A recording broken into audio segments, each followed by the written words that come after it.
ओम ह्रीं नमो अरहंता। ओम ह्रीं नमो सिद्धाय। ओम ह्रीं नमो आयर्याय। ओम ह्रीं नमो उमज्झायाय। ओम ह्रीं नमो तोमे सम्मसाहो।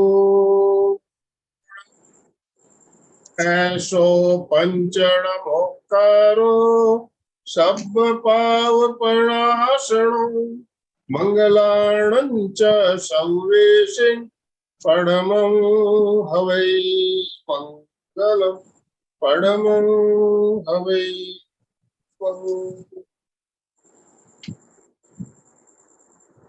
परम पावन परम आराध्य प्रातः स्मरणीय आचार्य श्री महासमण जी के चरणों में सत सत नमन करते हुए हम आज का ये सेशन प्रारंभ कर रहे हैं।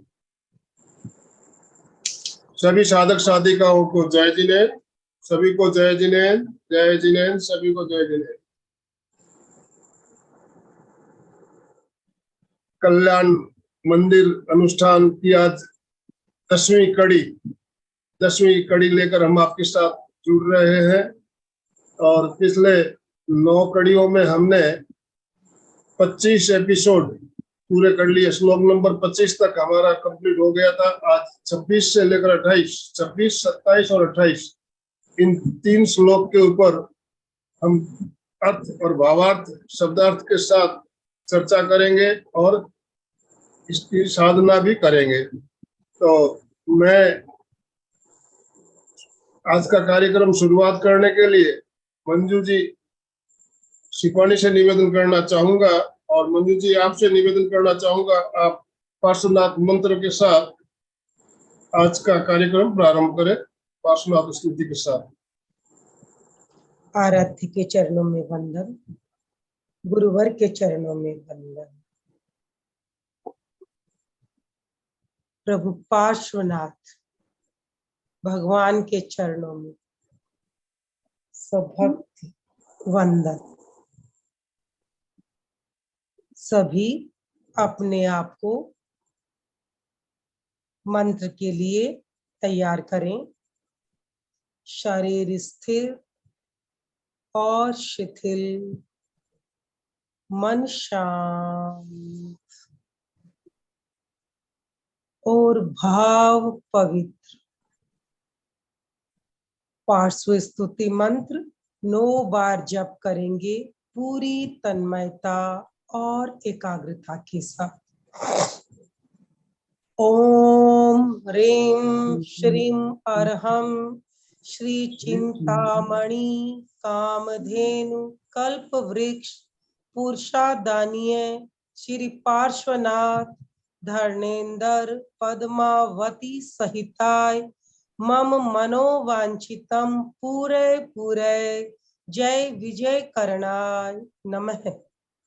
ओम ह्रीं श्रीं अरहं श्री चिंतामणि कामधेनु कल्प वृक्ष पुरुषादानीय श्री पार्श्वनाथ धर्णेन्द्र पद्मावती सहिताय मम मनोवांछितम पूरे पूरे जय विजय करणाय नमः। ओम ह्रीं श्रीं अरहं श्री चिंतामणि कामधेनु कल्प वृक्ष पुरुषादानीय श्री पार्श्वनाथ धर्णेन्द्र पद्मावती सहिताय मम मनोवांछितम पूरे पूरे जय विजय करणाय नमः। ओम ह्रीं श्रीं अरहं श्री चिंतामणि कामधेनु कल्प वृक्ष पुरुषादानीय श्री पार्श्वनाथ धर्णेन्द्र पद्मावती सहिताय मम मनोवांछितम पूरे पूरे जय विजय करणाय नमः। ओम ह्रीं श्रीं अर्हं श्री चिंतामणि कामधेनु कल्प वृक्ष पुरुषादानीय श्री पार्श्वनाथ धर्मेंद्र पद्मावती सहिता मम मनोवांछितम पूरय पूरय जय विजय करणाय नमः। ओम ह्रीं श्रीं अर्हं श्री चिंतामणि कामधेनु कल्प वृक्ष पुरुषादानीय श्री पार्श्वनाथ धर्मेंद्र पद्मावती सहिताय मम मनोवांछितम पूरय पूरय जय विजय करणाय नमः। ओम ह्रीं श्रीं अर्हं श्री चिंतामणि कामधेनु कल्प वृक्ष पुरुषादानीय श्री पार्श्वनाथ धर्मेंद्र पद्मावती सहिता मम मनोवांछितम पूरय पूरय जय विजय करणाय नमः। ओम ह्रीं श्रीं अर्हं श्री चिंतामणि कामधेनु कल्प वृक्ष पुरुषादानीय श्री पार्श्वनाथ धर्मेंद्र पद्मावती सहिता मम मनोवांछितम पूरय पूरय जय विजय करणाय नमः। ओम ह्रीं श्रीं अर्हं श्री चिंतामणि कामधेनु कल्प वृक्ष पुरुषादानीय श्री पार्श्वनाथ धर्मेंद्र पद्मावती सहिता मम मनोवांछितम पूरय पूरय जय विजय करणाय नमः। आरोग्य मंत्र 3 बार जप करेंगे। ओम नमो भगवते श्री पार्श्वनाथाय सर्वदुरितम अपहर अपहर अजिते अपराजिते महाबले मम शरीरम रक्ष रक्ष हुम फट स्वाहा। ओम नमो भगवते श्री पार्श्वनाथाय सर्वदुरितम अपहर अपहर अजिते अपराजिते महाबले मम शरीरम रक्ष रक्ष हुम फट स्वाहा। ओम नमो भगवते श्री पार्श्वनाथाय सर्वदुरितम अपहर अपहर अजिते अपराजिते महाबले मम शरीरम रक्ष रक्ष हुम फट स्वाहा। ओम अर्हम्।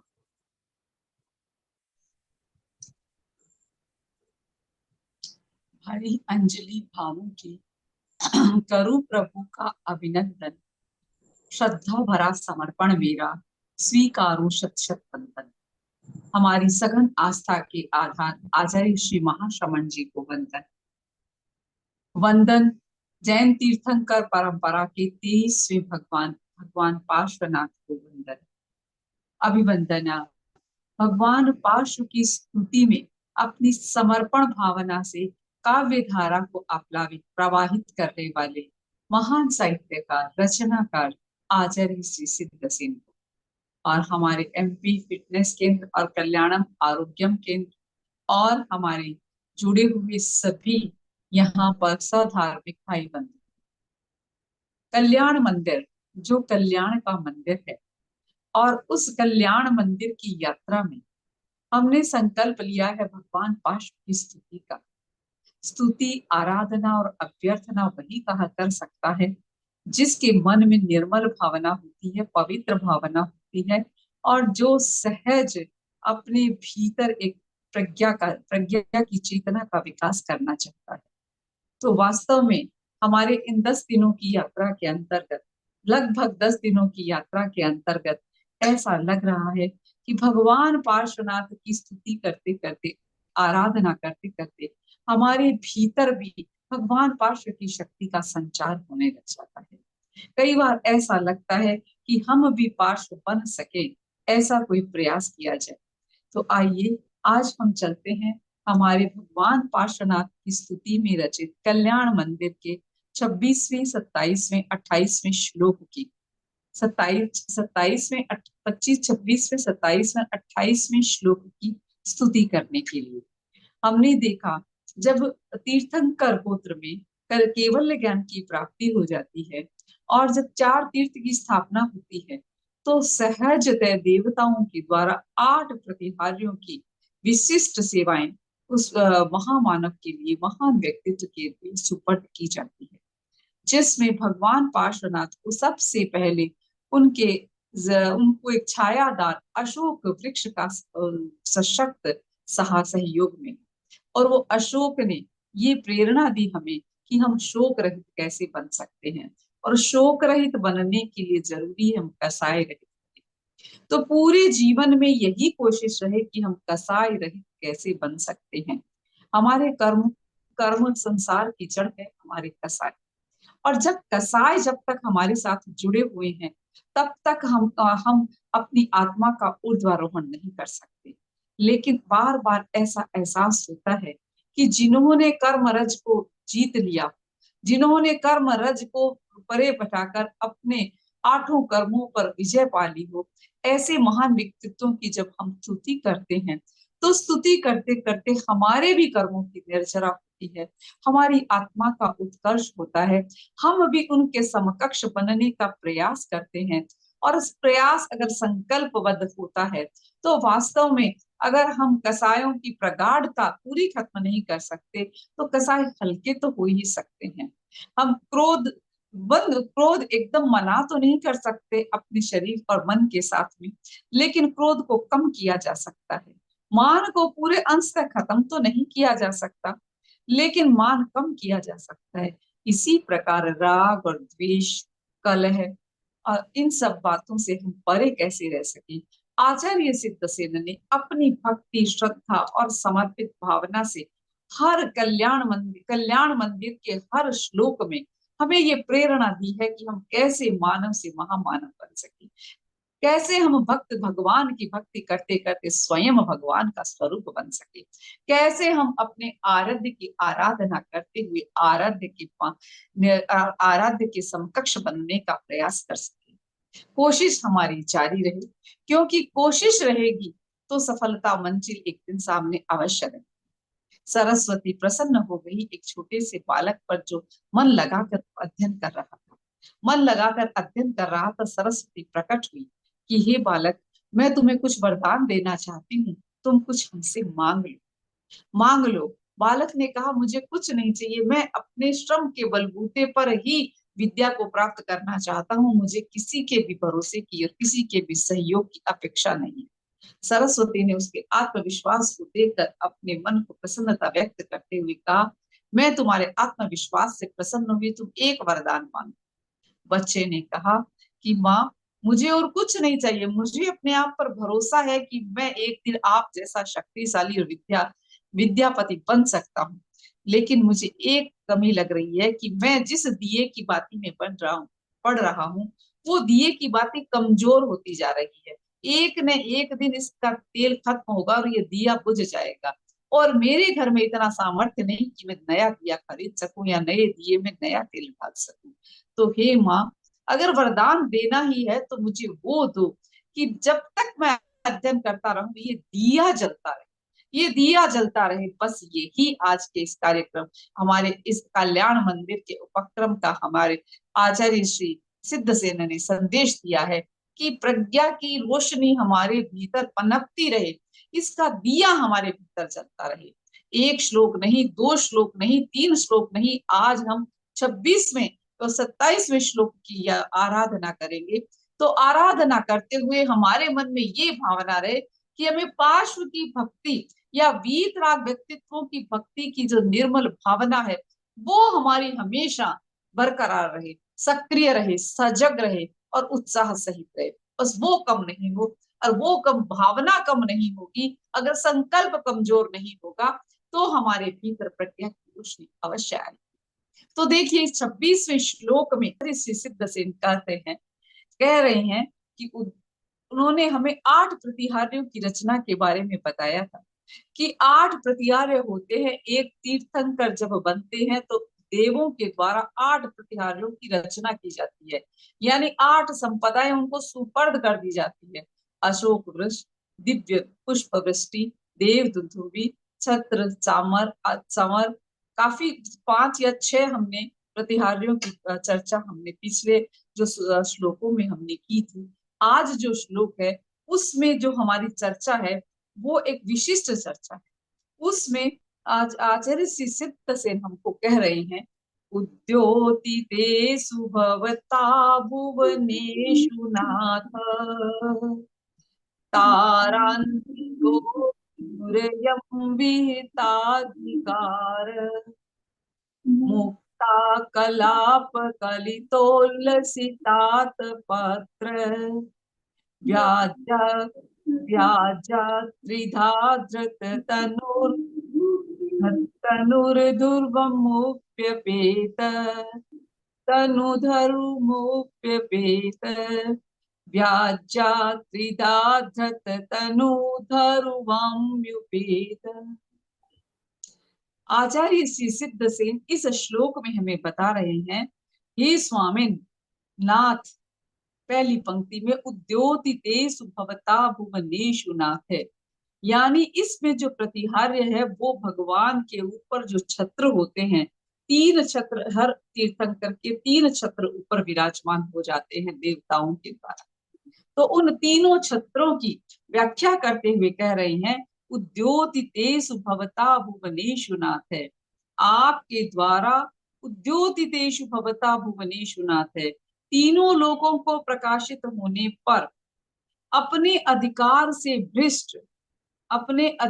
से भ्रष्ट तथा मुक्ता कलाप पलिकलि तोलसितात पत्र व्याजात, मोतियों के समूह से सहित एतएव शोभायमान मुक्ता कलाप कलितोल सितात पुत्र, यानी मोतियों के समूह से सहित एतैव शोभायमान सफेद छत्र की छल से मुक्ता कला व्याज्या त्रिधा धृत तनुर धरु वम मुप्यपेत, यानी सफेद छत्र के छल से ताराओं से वेष्टित अयम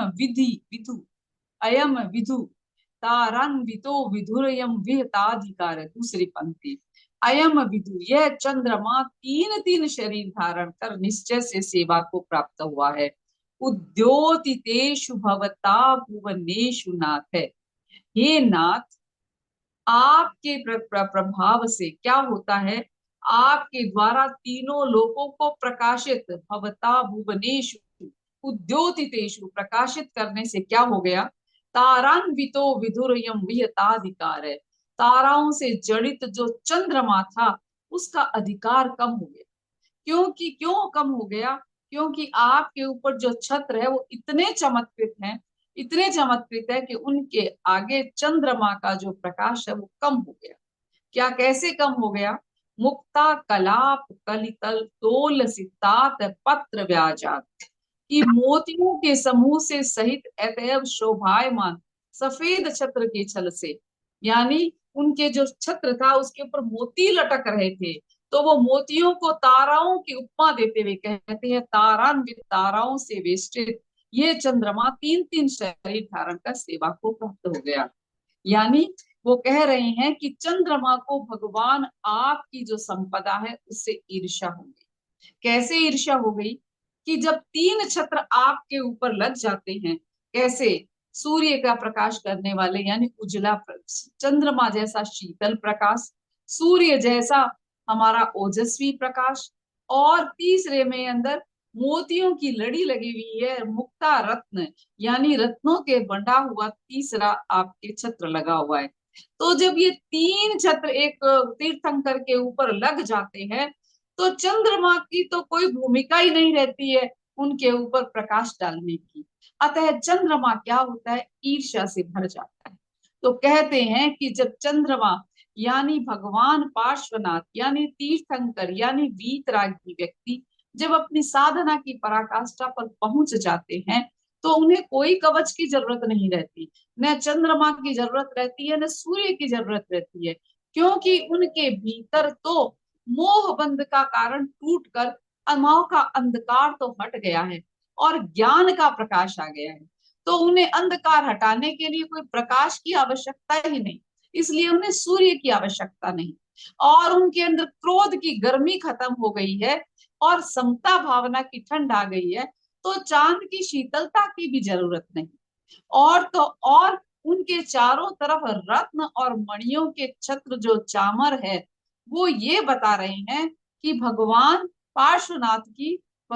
पार्श्वनाथ को किसी भी कवच की जरूरत नहीं, क्योंकि उनके चारों ओर उन्हीं के गुणों के मणि रत्न उनके ऊपर एक छत्र बनाए हुए हैं। तो इससे क्या होता है कि न तो भगवान को क्या है, प्रकाश की जरूरत है या उज्जले प्रकाश की जरूरत है, चांद इसलिए चंद्रमा की जरूरत नहीं, और न सूर्य के प्रकाश की जरूरत है क्योंकि उनको गर्मी की भी जरूरत नहीं, और उनको न कोई संपदा की जरूरत है, वो तो वीतरागी पुरुष है, उन्हें मुक्ता फल, उन्हें कोई भी मोती रत्न मणियों की भी जरूरत नहीं। तब क्या करते हैं, चंद्रमा भगवान के नजदीक आने के लिए कहते हैं, चंद्रमा और सूर्य उनके ऊपर छत्र के रूप में छा जाते हैं, जिससे वो भगवान के नजदीक रह सके। तो कहते हैं कि हे अपूर्व तेज पुंज, आपने तीनों लोगों को प्रकाशित कर दिया। अब चंद्रमा किसे प्रकाशित करे, इसलिए वे तीन छत्र का वेश धारण कर, तीन छत्रों का वेश धारण कर, यानी चंद्रमा की शक्ति को आपने निरुत्तर कर दिया, क्योंकि आपके पास तो सारा सामर्थ्य, पूरे विश्व को आपने प्रकाशित कर दिया। तो चंद्रमा क्या करे, तो वो क्या करता है, तीन तरह के जो आपके छत्र है, प्रत्येक तीर्थंकर के मस्तक पर प्रतिहार्य के समय तीन छत्र होते हैं, प्राय देखे जाते हैं। तो कहते हैं कि आपकी सेवा में उपस्थित होने के लिए उनके पास कोई साधन नहीं था, इसलिए चंद्रमा स्वयं तीन छत्रों के साथ, एक सूर्य का छत्र, एक चंद्रमा का छत्र और एक मणिक छत्र, यानी अधिकार छत्रों में जो मोती लगे हैं मानो चंद्रमा के परिवार यानी तारे लगे हुए हैं। इस प्रकार चंद्रमा सूर्य आपके चारों ओर एक परपोटे की तरह आपके साथ लगे हुए हैं। कहते हैं कि जब एक बार अंधकार अब भगवान इंद्र के पास में गया कि भगवान मेरे की एक समस्या है, उसका समाधान करो।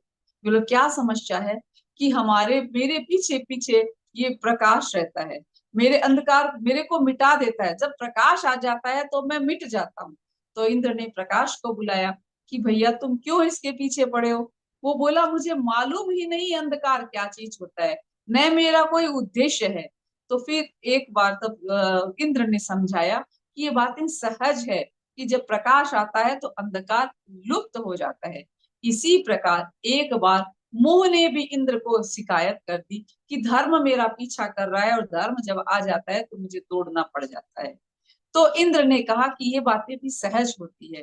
कहने का तात्पर्य इस कहानी के माध्यम से ये सिखाया गया है कि जब हमारे पास वीतरागी व्यक्तित्वों की कृपा दृष्टि धरती पर पड़ती है, तो उनके ज्ञान और आराधना की शक्ति से पूरा विश्व चमत्कृत हो जाता है, प्रकाश अपने आप भाग जाता है, अंधकार अपने आप भाग जाता है। तो ऐसे अंधकार को मिटाने वाले, मोह के अंधकार को मिटाने वाले, कर्म के शत्रुओं को नाश करने वाले, परम विजयी, आत्म विजयी हमारे भगवान ऋषभ को हार्दिक अभिवंदना। और अभिवंदना में हम करेंगे उवसक्तहरम स्तोत्र। उवसक्तहरम पासम पासम वंदामि कम गणमुक्कम विसहर विसनिम्नासम मंगल कल्याण आवासम विसहर पुलिंग मंतम कंठे धारई जोसयामणुवो तस्य गहरोग मारी दुष्ट जरा जंति उवसामम चिट्ठ उदुरे मंतो तुच्छ प्रणामोई बहु फलो होई नर तिरिये सुवी जीवा पावंतु न दुख दोहगम तुअ सम्मते लब्धे चिंतामणि कप्य पावपहिये पावंति न अविगेण जीवा ऐराम मरंठाणम ये संतु ओ महायस भक्ति भर निबहेर ही तादेव दिज बोहि भवे भवे पास जिन चंद। हे भगवान, जब तक मैं इस संसार सागर को पार न करूं, तब तक आपकी शक्ति से मुझे सम्यक प्राप्त होता रहे। आपकी आराधना से विसहर विसनी नासम मंगल कल्याण आवासन, यानी जिस प्रकार विषहर यानी विषहर का नाग का जहर भी खत्म हो जाता है, हे प्रभु आपकी कृपा से मेरे सारे विकार खत्म हो। ओम ह्रीं श्रीं अरहम नमि उणपास विसर्वसजिन पुल्लिंग हिं श्रीं नमः। ओम ह्रीं श्रीं अरहम नमि उणपास विसर्वसजिन पुल्लिंग हिं श्रीं नमः। ओम ह्रीं श्रीं अरहम नमि उणपास विसर्वसजिन पुल्लिंग हिं श्रीं नमः। ओम पार्श्वनाथाय नमः। तो हम 26वें श्लोक की आराधना कर रहे थे, एक बार उस श्लोक का पुनः वाचन कर लेते हैं। उद्योतितेषु भवता भुवनेषु नाथ, आरन्वितो विदुरयं विहताधिकार, मुक्ता कलाप कलितोल्लसितात पत्र, व्याज्यात्रिदाधृत तनुर्धरुवम् अभ्युपेत। हे भगवान, आपके जो 3 छत्र हैं वो हमें ज्ञान दर्शन चारित्र की शक्ति प्रदान करे। हे ज्ञान दर्शन चारित्र के धनी, हे भगवान आपने कर्म शत्रु को नाश करके अमृतत्व को प्राप्त कर लिया, ऐसी अमृतत्व की शक्ति हमें भी प्राप्त हो। आगे चलते हैं। 27वें श्लोक में आचार्य श्री सिद्धसेन हमें क्या बता रहे हैं। वो उनके जो अगला प्रतिहार्य है, जो परकोटा होता है, यानी परकोटा क्या होता है, भगवान का समवसरण देवता बनाते हैं, और जहां भगवान जिस पट्ट पर विराजते हैं उसके चारों ओर परकोटे बन जाते हैं। एक सूर्य का परकोटा यानी एक सोने का परकोटा, एक चंद्र का परकोटा, चांदी का परकोटा, और एक जो परकोटा बनता है वो होता है माणिक्य हेम रजत प्रविर्निर्वृतान, यानी एक जो है नगीनों का परकोटा। यानी भगवान की सुरक्षा के लिए 3-3 परकोटे देवताओं के द्वारा बनाए जाते हैं। ऐसी महान आत्माएं जिनके लिए देवता स्वयं धरती पर आकर जिनको सामर्थ्य प्रदान, मतलब जिनकी साध सज्जा और जिनकी साधना में सहयोगी बनते हैं, ऐसे वीर पुरुष को हमारी बार बार अभिवंदना। वो कह रहे हैं कि श्वेन प्रपूरित जगत्रय पिंडितेन कांति प्रताप, स्वेन प्रपूरित जगत्रय पिंडितेन कांति प्रताप यशसामिव संचयेन, माणिक्य हेम रजत प्रवनिर्मितेन सालत्रयेण भगवन्नपितो विभासी। समवसरण में माणिक सोने चांदी के त्रय कोट बने, माना नाथ तुम्हारी कांति कीर्ति और प्रताप इन्हीं।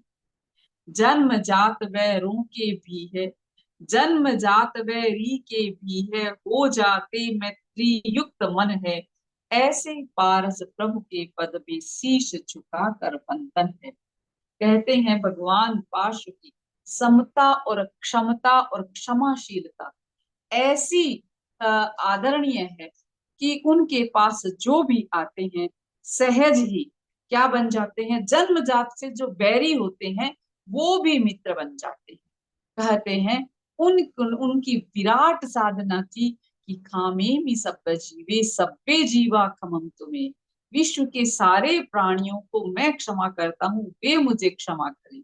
ऐसी उनकी वीर भावना थी कि मिट्टी में सब भूएसु वैरम मज्जन के नहीं, यानी विश्व के प्रत्येक प्राणी के प्रति हमारी मैत्री हो, वैर हमारा किसी से भी नहीं हो। ये भावना प्रत्येक वीतराग की साधना में प्रेरित हमें अभिप्रेरणा मिलती है।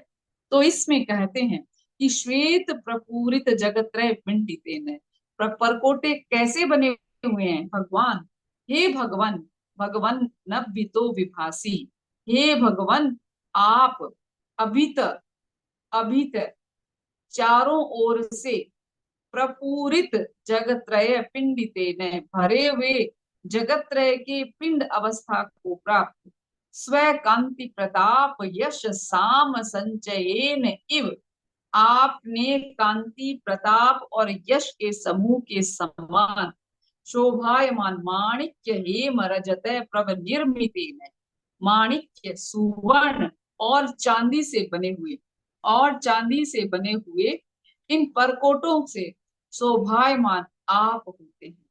यानी आपके चारों ओर 3 परकोटे बने हुए, यूं तो कहें तो ज्ञान दर्शन और चारित्र के परकोटे होते हैं, लेकिन देवताओं के निर्मित एक चांदी का परकोटा, एक सोने का बाड़ जिसको बोलते हैं, सोने का परकोटा और एक हेम रत्नों का परकोटा आपके चारों ओर बना हुआ। और उन परकोटों के साथ साथ जो भी आपकी देशना सुनने के लिए आता है, वो चाहे कितना ही बैरी क्यों न हो, मैत्री के भावों से ओतप्रोत होकर आपके चरणों में श्रद्धान्वित हो जाता है। तो आचार्य श्री सिद्धसेन हमें ये बता रहे हैं कि जो भगवान की शरण में आते हैं, जो भगवान के परकोटों की शरण में आते हैं, तो सहजतः ही उनके भीतर कर्म क्षय करने की प्रेरणा मिल जाती है।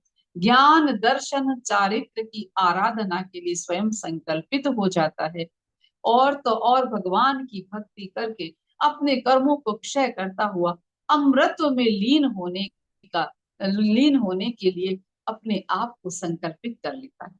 तो स्वेने प्रपूरित जगत्रय पिंडितेन, स्वेने प्रपूरित क्या हुआ? प्रपूरित भरे हुए जगत्रय के पिंड अवस्था को प्राप्त, यानी सोने चांदी के जो परकोटे से बना हुआ है उनका वर्णन करते हुए भगवान के समवसरण की समृद्धि का वर्णन कर रहे हैं, और कह रहे हैं कि जो प्रकृति के अंदर में सूर्य चांद और तारे होते हैं, वो इनसे ईर्ष्या करने लग जाते हैं। कहते हैं कि राजा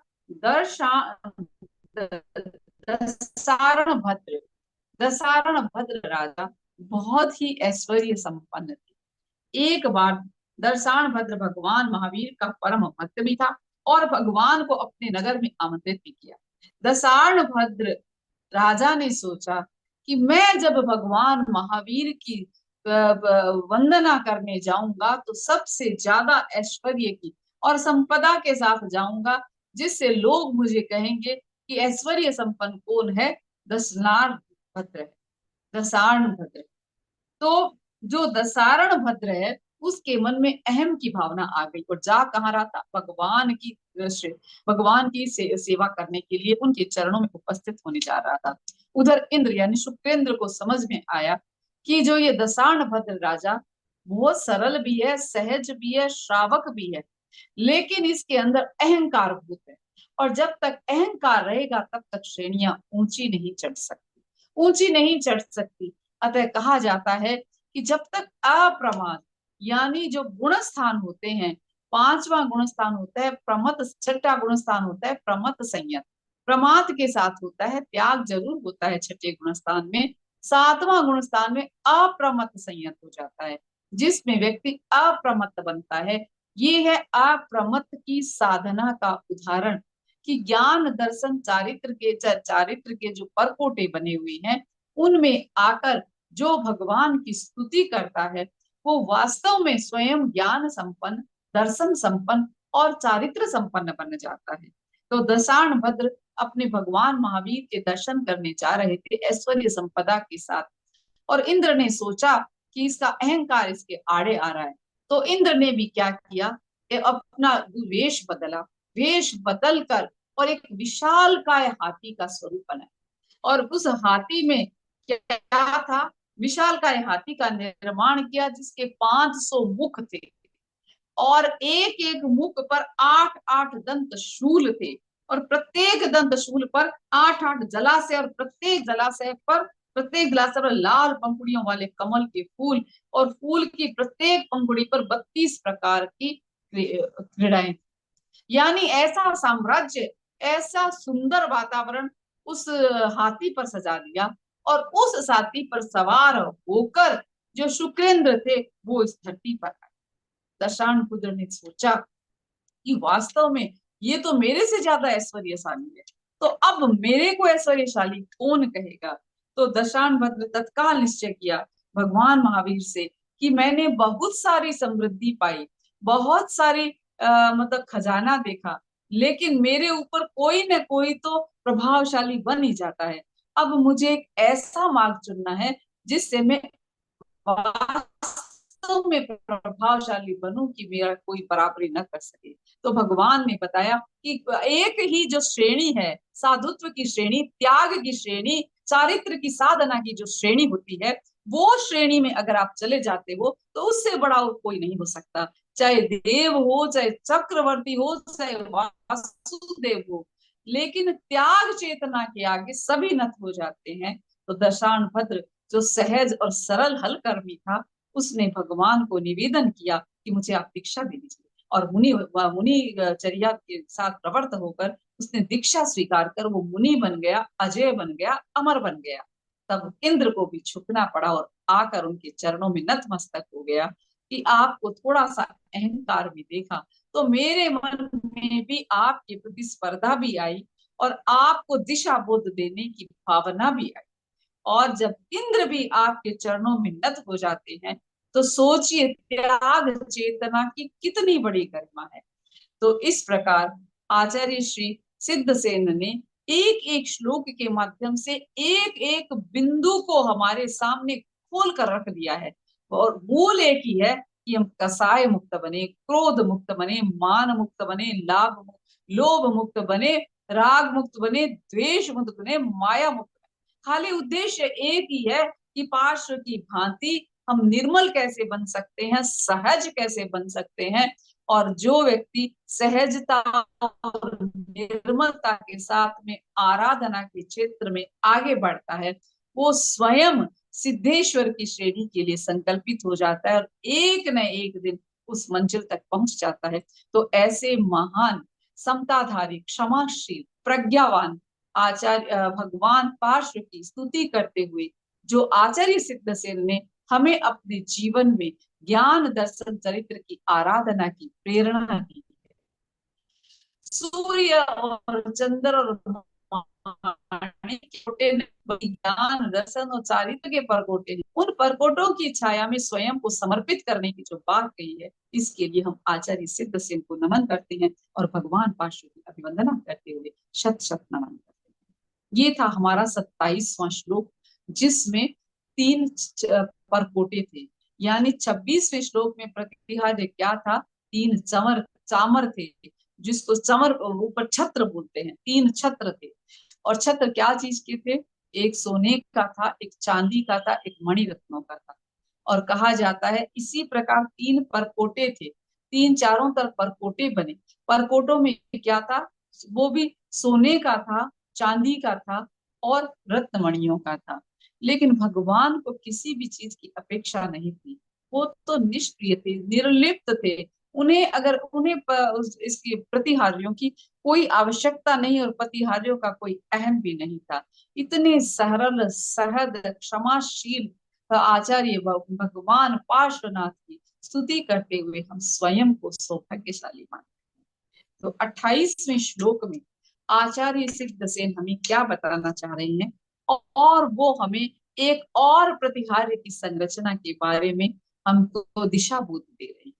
वो कह रहे हैं, द्रव्य सजो जिन नम त्रिदशाधिपाना मुत्सृज रत्न रचितानपि मौलिबन्धान् पादोश्रयन्ति भवतो यदि वा परत्र त्वत्संगमे सुमनसो न रमन्त एव।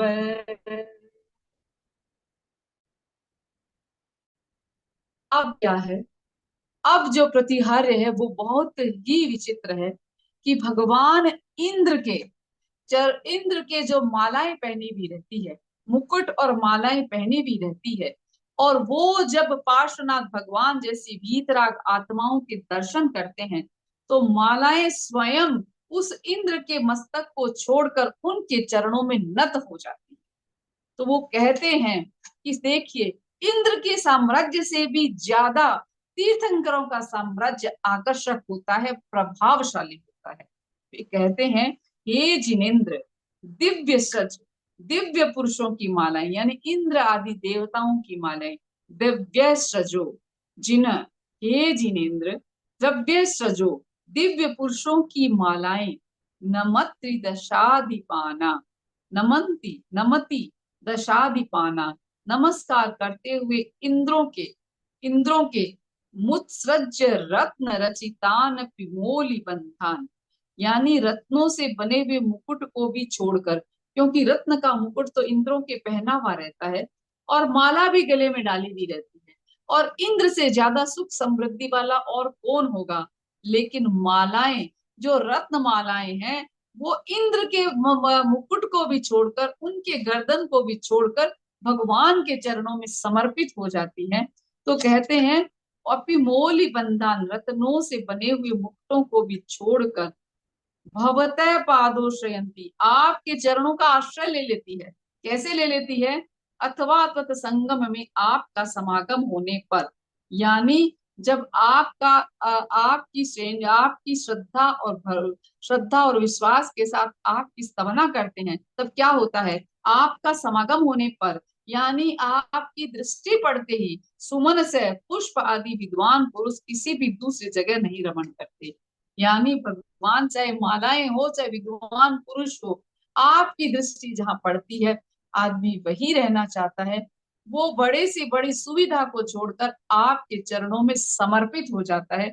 इस श्लोक में इन्होंने भगवान की महत्ता बताई है कि दव्य सजो जिन नमति दशाधिपाना, नमति दशाधिपाना, यानी क्या होता है? इंद्र भगवान पार्श्व को अभिवंदना करते हैं, जब झुकते हैं तो माला गले से निकलकर उनके चरणों में आ जाती है। और कहते हैं कि जितने भी सज्जन पुरुष होते हैं, वो आध्यात्मिक व्यक्तित्वों के ही चरणों में समर्पित होते हैं, और जो आध्यात्मिक परंपरा को नहीं जानते, वो उनको रास्ता दिखाने का काम आचार्य सिद्धसेन करते हुए कहते हैं कि भगवान की भक्ति में इंद्र के मुकुट से भी माला उनके चरणों में आ गई, तो हम तो मनुष्य हैं, साधारण मनुष्य है, क्यों नहीं नत होकर उनकी सेवा करते। इस प्रकार आचार्य श्री सिद्धसेन हमें इसमें अपनी विनम्रता की बात कह रहे हैं और अपनी आकर्षण की बात कह रहे हैं, भगवान पार्श्व के प्रति आकर्षण की बात कह रहे हैं, और उसके साथ में एक संदेश दे रही हैं कि प्रभु इंद्रों के नत मुकुटों की पुष्प मालिका कहती है।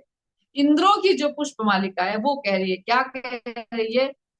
त्वपद का सामीप्य प्राप्त कर प्रकट हुई जो भक्ति है।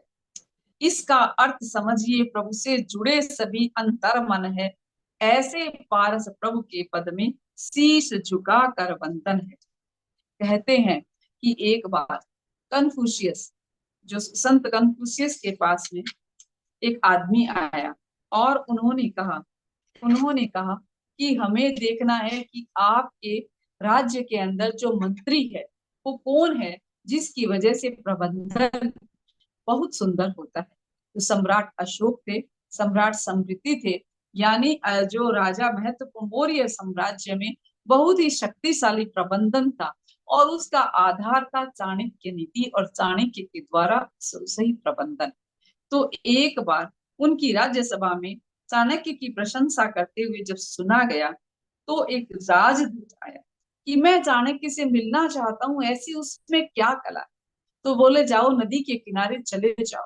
और जब नदी के किनारे देखा तो एक दुबला पतला सा युवक था, जो अपनी एक बर्तन से या एक लोटे से पानी की अर्चना भगवान को दे रहा था, और वो वहां से स्नान करता हुआ अपनी एक झोपड़ी में गया। जो राजदूत था वो झोपड़ी में चला गया, देखा एक टूटी फूटी और एकदम ओझिल सी वहां पर झोपड़ी थी, जिसमें कुछ नहीं था, केवल एक आवश्यक सामग्रियां थी। उन्होंने पूछा, चाणक्य कौन है? चाणक्य ने कहा, मैं ही चाणक्य हूँ। तो बोला, आप तो इस साम्राज्य के इतने बड़े महामत्ते हैं और इस झोपड़ी में रहते हैं, झोपड़ी में रहते हैं। वो बोले कि हम झोपड़ी में रहें या महल में रहें, हमारा उद्देश्य क्या है? जनता की सेवा करना है, न कि हमें सुविधाओं में रहना है। तो यानी जो निस्वार्थ भाव से जनता की सेवा करते हैं वो वास्तव में ऐतिहासिक महापुरुष बनकर और उनके व्यक्तित्व हमेशा के लिए आदरणीय बन जाते हैं। इसलिए जब चाणक्य की ये भावना को देखा तो राजदूत की आंखें खुल गई कि जिस साम्राज्य का मंत्री इतना सेवा भावी है, जनता की चिंता करता है और स्वयं एक साधारण सी जीवन शैली जीता है, तो उस साम्राज्य का विकास तो अवश्य ही होगा। इसी प्रकार जब भगवान के चरणों में इंद्र आते हैं और उनकी मालाएं वहां पर उनकी समर्पित हो जाती है तो वापस जाने का नाम नहीं लेती। क्यों? कि मालाओं में विनम्रता है, इंद्र के अंदर विनम्रता है, और जहां पर विनम्रता है वहां पर ऊंचाई है। और तो ये मालाएं भगवान के शरण में आकर हमें ये संदेश दे रही है कि जिस प्रकार मालाओं के मोती एक साथ जुटकर भगवान के चरणों में समर्पित हो जाते हैं, उसी प्रकार भगवान की भक्ति में उनके गुणों की माला को इस तरह से पिरो कि जब आप विनम्रता से उनकी अभिवंदना करें तो सहज आप में वो गुणों की माला आप में समाहित हो जाए। तो ऐसे गुणों के गुणों के पुरोधा और चारित्र के महासुमेरु, अध्यात्म के महापुरुष जिन्होंने आठों कर्मों को क्षय कर लिया, तो उनके इस 28वें श्लोक में इंद्र की भक्ति का व्याख्यान, इंद्र की भक्ति की बात कही गई है। और दिव्य पुष्प मालाएं, दिव्य पुष्प मालाओं का जो पर प्रतिहार्य है वो दृष्टिगत कराया गया है। तो इन्हीं सब भावनाओं के साथ में हमें ये प्रेरणा मिलती है कि जिंदगी में चाहे हम कितने ही बड़े पद पर हो, लेकिन विनम्रता हमारे भीतर रहे। हम कितने ही प्रज्ञा से पारंगत न हो जाएं, लेकिन ज्ञान आराधना करते हुए हम अहंकार से दूर रहें। तो बार बार आचार्य सिद्धसेन इस कल्याण मंदिर के माध्यम से भगवान पार्श्व के गुणों की महिमा का बखान करते हुए हमें क्रोध, मान, माया, लोभ से दूर रहकर विनम्र भाव से निर्मलता और पवित्रता की प्रेरणा दे रही हैं। ऐसे पवित्र प्रेरणा देने वाले आचार्य श्री सिद्धसेन को हमारी हार्दिक अभिवंदना। हम इसका एक बार और संगान करते हैं।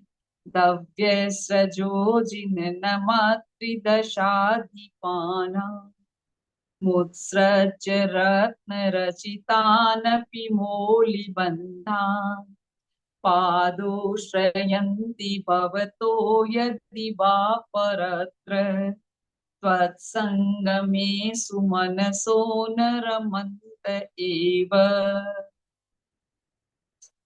आज 29वां श्लोक और ले लेते हैं। त्वं नाथ जन्म जलधेर्विपराङ्मुकोऽपि यत्तारयश्च सुमतो निज पृष्ठलग्नान् युक्तं कि पार्थिव नृपस्य सतस्तवेव चित्रं विभोग्यदसि कर्म विपाक शून्य। यानी इस श्लोक में आचार्य सिद्धसेन ने कर्म रहित होने की प्रेरणा दी है। आठों कर्मों को क्षय करके स्वयं को भगवान के समान वीतरागी बनने की प्रेरणा दी है।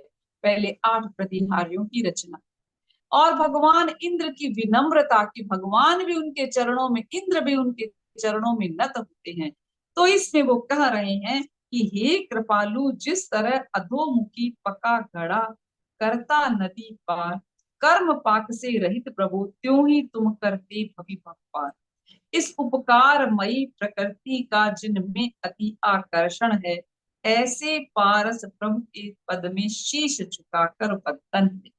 त्वम नाथ जन्म जल धेर्वि परांगमुखोपि, जो व्यक्ति आपके चरणों में नत होता है, परांगमुखोपि, इसका कैसा होता है? जो निष्पक्ष होता है, जो परांगमुखोपि होता है।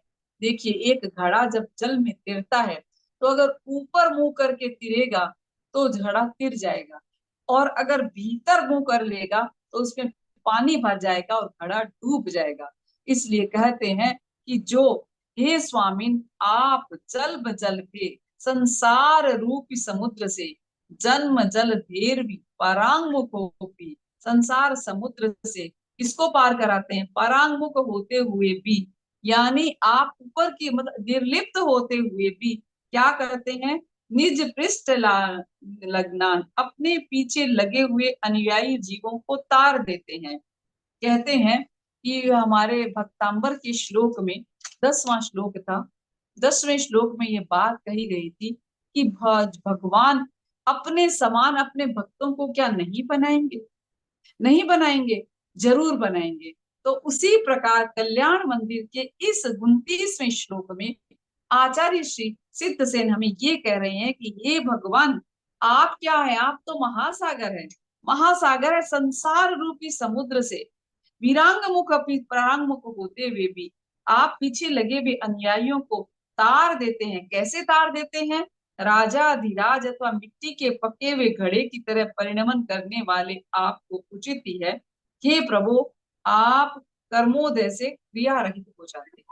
यानी हे भगवान कि जिस प्रकार से जीवों को आप कैसे तार देते हैं, कैसे तार देते हैं कि जैसे एक मिट्टी का घड़ा अगर पक जाता है तो वो कभी डूबता नहीं, कच्ची मिट्टी होती है वो पानी में पिघल जाती है, लेकिन आप तो पक्के घड़ों की तरह श्रद्धावान पुरुषों को अपनी शक्ति से तार देते हैं। इसलिए अपने 29वें श्लोक की थोड़ी सी चर्चा की है, बाकी चर्चा हम कल करेंगे। तो हम चलते हैं भगवान पार्श्व की उस महिमा का बखान करते हुए कि हम इन श्लोकों का संगान कर सकें। हमारे साथ जुड़ी हुई हैं कुसुम जी जैन। ओम पार्श्वनाथाय नमः। ओम पार्श्वनाथाय नमः। उद्योतितेषु भवता भुवनेषु नाथे, तारन्वितो विधुरयं विहताधिकारे, मुक्ता कलापकलितोलसितात पत्रे, व्याध्या त्रिधा धृततनो ध्रुवमभ्युपेते। 27वां श्लोक। स्वेन प्रपूरित जगत्त्रय पिंडितेन, कांति प्रताप यश साम्यव संचयेन, माणिक्य हेमरजत प्रविनिर्मितेन, सालत्रयेण भगवन भितो विभाषी। 28वां श्लोक। दिव्या सजोजन जिनानम त्रिदिशाधिपाना, मूर्ते सृजय रतन रचितानपि मौलिबन्धान्, पादोश्रयति भवतो यदि वा परत्र, त्वत्संगमे सुमनसो न रमन्त एव। 29वां श्लोक। त्वं नाथ जन्म जलधिर्विपणामुखोऽपि, यत्तारयस्य सुमतो निज पृष्ठलग्नान्, युक्तं हि पार्थिव नपस्य सशस्त्रवीव, चित्रं विभो यदसि कर्म विपाक शून्ये। बहुत सुंदर। वंदना जी ने हैंड राइज किया है। वंदना जी जैन, अपने आप को अनम्यूट कीजिए प्लीज। जय जिनेन्द्र सबको। उद्योतितेषु भवता भुवनेषु नाथ, तारानिवतो विधुरयं विहिताधिकार, मुक्ता कलापकलितोलसितातपत्र, व्याचात्रिधा सुततनुगुब्रह्मस्वेत, प्रसूरितजयपिण्डितेन, कान्ति प्रताप यशसामिति संचयेन, माणिक्य हेम रजत प्रविनिर्मितेन, सालत्रयेन भगवन्नभितो विभाति, दिव्यस्रजोत्थिनमत्रिदिशाधिपाना, मृत्सृज्य रत्नरचितामपि मौलिबन्धान्, पादौ श्रयन्ति भवतो यदि वा परत्र, त्वत्सङ्गमे सुमनसो न रमन्त एव। सोमनाथ जन्म जलदेवीर्परङ्गमुखोऽपि यत्सारस्य सुमतो निजपृष्ठिलग्नान् युक्तं हि पार्थिवनिमस्य खतस्वेव चित्रं विभो यदसि कर्म विपाकधिन्यम्। ओम अर्हम। अभी 2 मिनट का समय है हमारे पास। पुष्पा जी ने भी हैंड राइज किया हुआ है, सुशीला जी भी ने किया हुआ है, तो एक को ले लेते हैं हम आज। पुष्पा जी। उद्योतितेषु भवता भुवनेषु नाथ तारान्वितो विधुरयं विहताधिकारः मुक्ताकलापकलितोल्लसितातपत्र व्याजात्रिधा धृततनुर्ध्रुवमपुपेतः स्वेन प्रपूरितजगत्त्रयपिण्डितेन कान्तिप्रतापयशसामि सञ्चयेन माणिक्यहेमरजत प्रविनिर्मितेन सालत्रयेण भगवन्नभितो विभासि दिव्यस्त्रजोजिननमत्रिदशाधिपाना मुत्सृज्य रत्नरचितानपि मौलिबन्धान् पादौ श्रयन्ति भवतो यदि वा परत्र तत्सङ्गमेषु मनसो न रमन्त एव त्वन्नाथ जन्म जलधिर्विपराङ्मुखोऽपि यत्तारयस्य सुमनो नित्यप्रश्लग्नं युक्तं हि पार्थिवनिपस्य सतस्तवैव चित्रं विभो यदसि कर्म विपाकशून्यः। ओम अर्हम। हे पार्श्व प्रभु शत शत वंदनम करो कल्याण स्वीकारो अभिवंदनम श्रद्धा भक्ति से ध्याये हे जिनेश्वरम करो कल्याण स्वीकारो अभिवंदनम प्राणदाता हो जग के तुम हो शिवम करो कल्याण स्वीकारो अभिवंदनम राग द्वेष विजेता काटे आठों करम करो कल्याण स्वीकारो अभिवंदनम विघ्नहारी नाम तेरा सिद्धेश्वरम करो कल्याण स्वीकारो अभिवंदनम भवसागर तराओ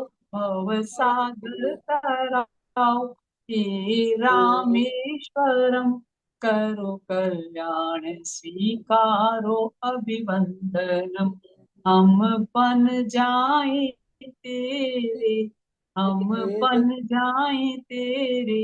जैसे परम हम बन जाए तेरे जैसे परम करो कल्याण स्वीकारो अभिवंदनम करो कल्याण स्वीकारो अभिवंदन। ओम अर्हम। कृतज्ञोस्मि हम सब गुरुदेव के आभारी हैं। कृतज्ञोस्मि हम सब गुरुदेव के आभारी। कृतज्ञोस्मि हम सब गुरुदेव के आभारी। ओम अर्हम। सूरज भाई बहुत बहुत धन्यवाद आपका एमपी के फिटनेस क्लासेस और कल्याणम योग केंद्र की तरफ से, और जो भी भाई बहन हमारे साथ जुड़े सभी का बहुत बहुत धन्यवाद, बहुत बहुत आभार, बहुत बहुत आभार। मैं कृतज्ञता ज्ञापित करती हूँ भाई साहब अनंत जी सेठिया के प्रति कि आप लोगों को जोड़ने के लिए इतनी मेहनत करते हैं, निस्वार्थ भाव से ये फिटनेस केंद्र को संभालित करने में पूरा श्रम लगाते हैं। तो आपके इस श्रम को हार्दिक साधुवाद। ओम अर्हम।